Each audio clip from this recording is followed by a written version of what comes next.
Draft Profile Series brought to you by Celtics.com. Welcome to the Celtics.com Draft Profile Series, everyone. I'm Marc D'Amico. We're going to dive in on the 2015 Pac-12 Player of the Year, Joseph Young out of Oregon.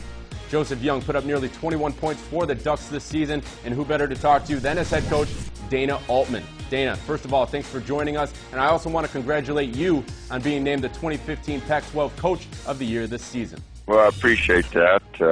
Joe was a big part of the reason that our coaching staff won that award. He had a great year for us and did an outstanding job. All right, now, Coach, I have to ask you, first of all, the question everyone is wondering. Is Joseph Young an NBA point guard or an NBA shooting guard? Well, I think he's more of a point guard. He is a combo guard because we brought him off a lot of screens, and we wanted to take advantages of his three-point shooting. He shot the ball 42% from three as a junior and 36% this year. We didn't have as many experienced players around him this year. He had to take a lot more shots than he did the previous year. But he's a good three-point shooter, so we did bring him off a lot of screens to try to get him some looks. And now you did play him more at the point guard this season than you had in the past. What did you see out of him in terms of his development as a point guard? Well, I thought he really got better at bringing the ball off of ball screens. I thought in transition he looked up the floor really well and kicked it ahead. He had 135 assists for us this year, almost 4 a game.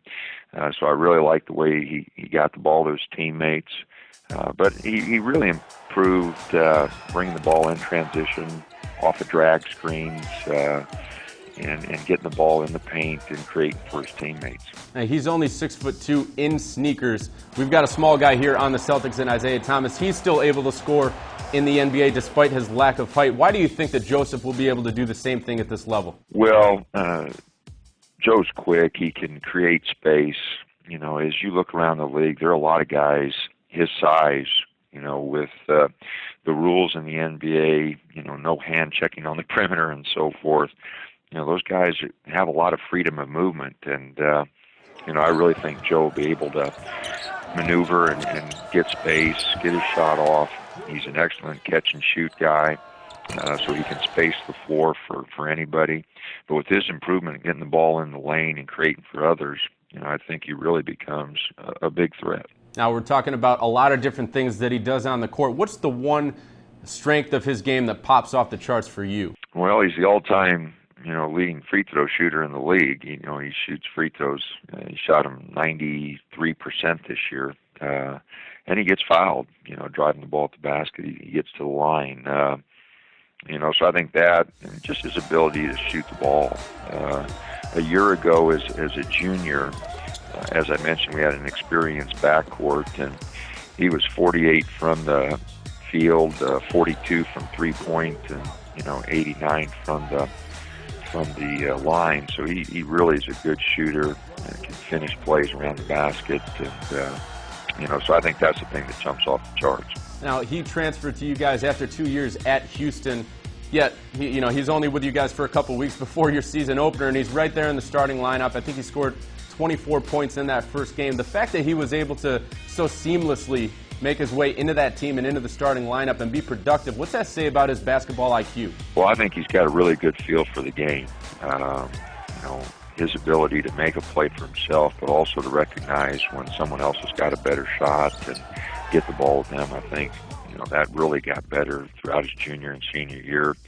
You know, he's a good defender, not a great defender. I think he can improve there because his lateral quickness is pretty good.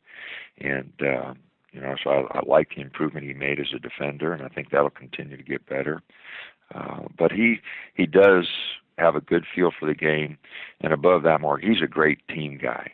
You know, I mean, he was all about the team last year when he came in late and had to mix with another group of seniors, and then this year when he had to take the leadership role, did a great job there. So really impressed with his ability to adjust to the team and be a real good team guy. And as I mentioned, the reason that we had success this year was because of Joe Young, both from an offensive standpoint, but also from a leadership standpoint.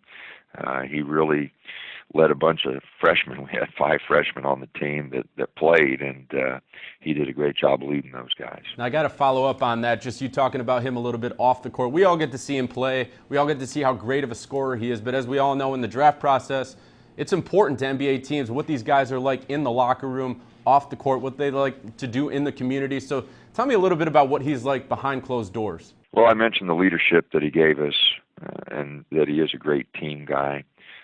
Second of all, he got his degree. I always think that's, someone who, dedicates the time and goes to class every day, and he has finished his degree, so I'm proud of Joe for that.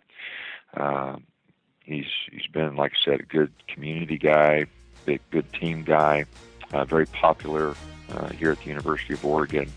So I think that'll all translate into being an outstanding pro.